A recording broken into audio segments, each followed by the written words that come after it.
নমস্কার বন্ধুরা। তো আজকে রান্না করে দেখাবো চিংড়ি শাপলা। তো এই রান্নাটি খুবই কম উপকরণ দিয়ে খুবই সুস্বাদু একটি রান্না। আর এই রান্নাটা খুবই ঝটপট হয়ে যায়। এটি ভাতের সাথে খাওয়ার একটি রেসিপি। তো এই রান্নাটা করতে বেসিক যা যা লাগে: চিংড়ি মাছ, শাপলা, সর্ষে পোস্ত, কাঁচা লঙ্কা বাটা, নুন, হলুদ, সামান্য মিষ্টি আর তেল, ব্যাস। তো আর কিছুর প্রয়োজন নেই।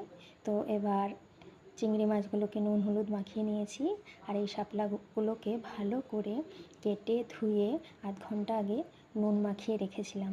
তারপরে এটাকে ভালো করে জল চেপে নিয়েছি, কারণ এতে অনেক জল থাকে। তো এরকম হয়ে গেছে। আর এই যে হলো সর্ষে পোস্ত, কাঁচা লঙ্কা বাটা। তো এবার রান্নাটা শুরু করব। রান্নাটা সব গুছিয়ে নিলে খুব সহজেই রান্নাটা হয়ে যায়। তো এবার চিংড়ি মাছটাকে প্রথমে ভাজবো, হালকা ভাজবো, বেশি ভাজার দরকার নেই। তো তারপরে এতে সর্ষে পোস্ত, কাঁচা লঙ্কাটা দিয়ে দেবো, দিয়ে কিছুক্ষণ নাড়াচাড়া করব। আর ওদিকে শাপলাটার মধ্যে পরিমাণ মতো মিষ্টিটা আমি একবারেই আর কি দিয়ে নিয়েছি, তোমরা চাইলে পরেও দিতে পারো। তো এবার ওদিকে আমি সেই সর্ষে পোস্ত, কাঁচা লঙ্কা বাটায় নুন হলুদ পরিমাণ মতো দিয়ে দেবো। এবার এটাকে সামান্য মিশিয়ে শাপলাটা দিয়ে দেবো।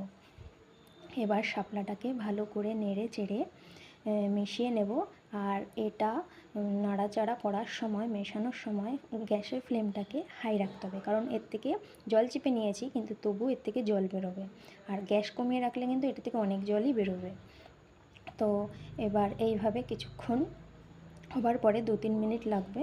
তো দেখো 2-3 মিনিট পরে দেখাচ্ছি যে দেখো তেল ছেড়ে দিয়েছে। তো তখন বুঝে যাবে যে এটা হয়ে গেছে। তো এই রেসিপিটা একদম রেডি। আর এই রেসিপিটা রান্না করতে বেশি সময় লাগে না, খুবই টেস্টি একটা রেসিপি। যারা এই শাপলা চেনো বা খেয়েছো তারা জানো যে এই রেসিপিটা কত টেস্টি হয়। আর রেসিপিটা বেশি বড় করলাম না। যদি তোমরা আরও ডিটেলস চাও তো আমাকে কমেন্ট বক্সে জানাবে, আমি তোমাদের সকলকে পরে দেখাবো।